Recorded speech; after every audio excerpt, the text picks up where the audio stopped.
ba haka ba ne. wannan magana haka take. Na fara sa ido ina duba PS haka. Ina neman abin sai na ga ina ganin sa amma kuma dai a ƙara haske a kai ba matsala ba ne ba. Ok, to ba matsala. To yanzu an fara kana ganin screen ɗina ko? Ban dai fara ganin screen ɗin ba. A yanzu bai nuna ba amma kuma na riga na sharing da kai ba. Bai nuna ba. To bai ya saka ok ina tunanin saboda bari in gani. Yanzu ba. Yanzu bari mu gani ya fara yi kamar zai kawo.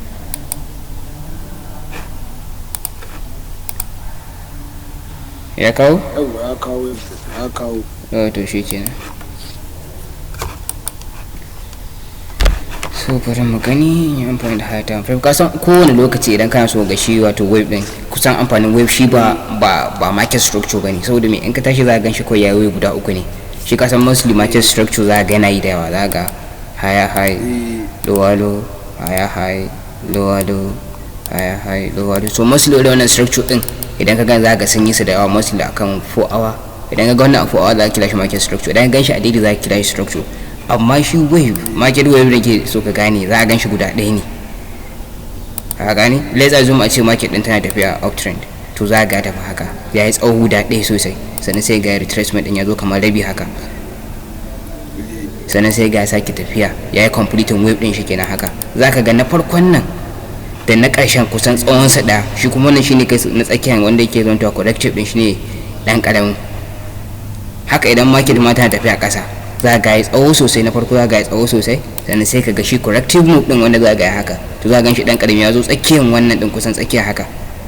Shi ba zai kai complete tsawon shi ko in zai retracement zai corrective move, sannan sai ga final wave din wanda za ga shi wannan tsawon shi da wannan da wannan first impulsive move din impulsive corrective final impulsive, to za ga su impulsive din su kusan tsawon sai na zuwa da, amma shi corrective din shine za ga shi dan karami.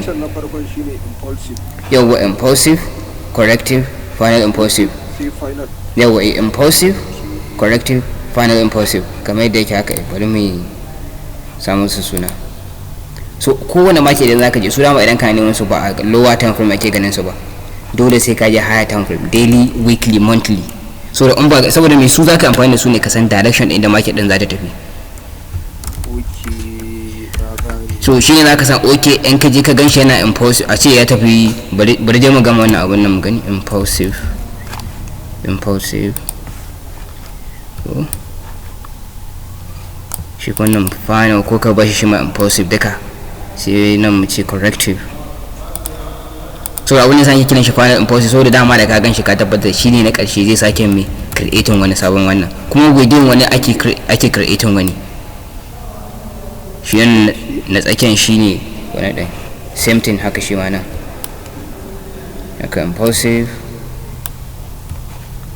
corrective sai final impulsive.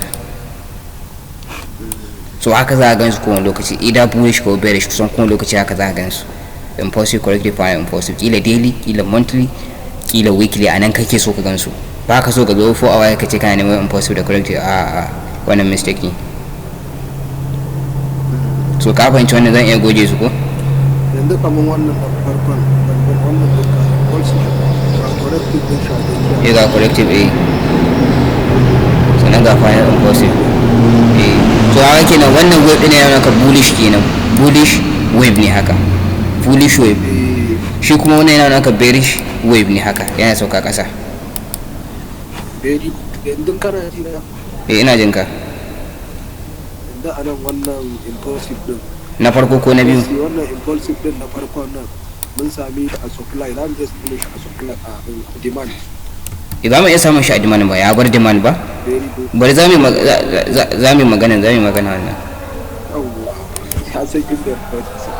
So bari yanzu in goge wannan. Let's assume a ce yanzu muna da mun samu demand haka, mu ce demand din mu nan shine haka, sai muka sami impulsive move haka. So wasan kai wani zai ce ai haka ya kamata ya dawo ko, in dai an samu impulsive akan daily time frame zai yi wahala ya dawo hannun wajen, yana wahala saboda me na ga impulsive da corrective. Kai kana so farko idan ka shiga market kamar yanzu bari mai misali da wannan kuna haka kaga mai nan mun samu mai farko da maga haka ai mun samu impulsive, so muna mai expecting corrective move ana haka kamar daidai na haka, sannan sai mu ci final impulsive ko. So ka kalli abin da ya zo wajen kamata yi a nan mu ce monthly muka ga abin nan, to muna so mu kuma weekly time frame, a lokacin da aka samu corrective din nan mu game akwai supply a daidai na level din, in muka kalla muka ce okay so nan shine supply din mu, ka gani. So amma me nan ka manta fa riga ya faru ga impulsive, bari dai me haka zai fi, bari in goge market din saboda wannan ya riga ya faru, ina ce zai misali da shi za a rike ce bari in ne recording din shi back. So ka kamar nan haka ka ga yanzu haka muke market din ta riga ta mai impulsive move din ka gan shi yau. So kaga wannan muka ce mai impulsive, so wannan shi da ya kamata ce mai ya wani corrective din ya zo kamar haka, sannan sai final impulsive. Me yasa za mu ci haka saboda mai mun ga wannan mun ga supply din nan haka, so za mu ce okay zai corrective din shi a daidai kan supply, sannan mai cigaba da sauka kasa. Amma mai da market din ta tafi sai bata respecting wannan corrective move din ba, ko sai ta fasa wannan supply din ba automatic mun tabbatar market din mai ta riga ta juya ba ta respecting wannan corrective. Dama na ga maka corrective ba zai taba zuwa hannun sama ba, da zo nan to ba corrective bane, ba corrective move bane, dole sai dai gatsa a rabi ko dai wani abu. So yanzu aka muna kallon market din wanda za ta corrective, muna neman sell within this zone din nan na supply, har yanzu muna jira mu gani, bari mu jira mu gani za ta yi playing out.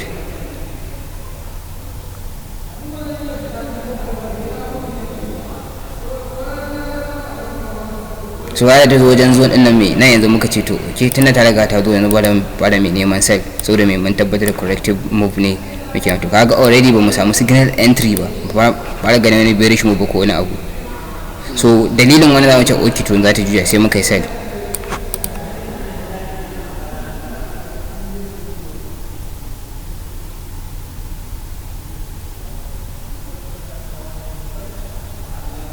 hanga kuna kallon mu ga me zai faru ne, mu riga mun sai muna ciki mun sa stop loss muna kallon me ke faruwa. So kaga automatic ya da wajen nan mu tabbatar da me ya taba stop loss din mu, which means kenan wannan da sauran matsala har yanzu bai yi respecting me corrective ko supply din har yanzu yana nan, har yanzu dai ba mu ce ya breaking mu ko cire wani abu, muna nan akan sell zamu nema.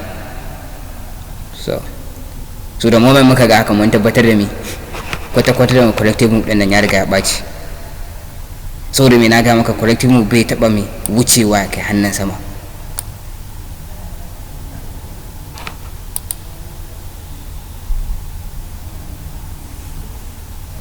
Ka gani already ya lalace.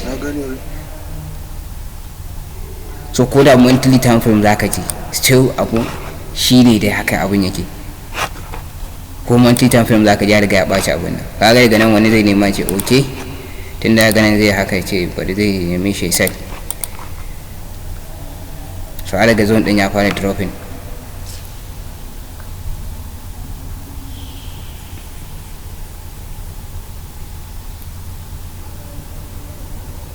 so ga mu daga ganin tunda market din ta zo nan sama mun tabbatar market din is about to make new structure, one structure take so ta forming daban, maybe ta play zero sum game in ta zo nan haka ta cire su sannan ta sake dawowa cikin market, amma mun ba mu sani ba. So in ma ga dama kallon nan mai amfani da nan level of supply din mu ce okay saboda supply za mu yi kuma menene haka yake faruwa. Wajen ɗaya da ke abubuwan nan haka ma yana tafiya ba.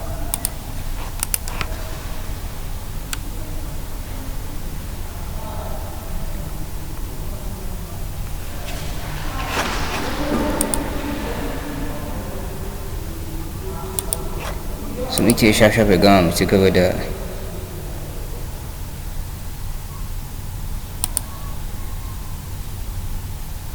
su kaga na automatic ya riga mai ya nuna mana wannan structure din ya ɓaci, sai mun fara mai yanzu ne mai bullish move, saboda mai nan ma kalla impulsive corrective ka gan shi a gadan to ka gani karamin na gan shi yawwa wanda yawwa a daidai nan wurin kawai misali nan inda muka ga corrective din nan yanzu idan ya tafi impulse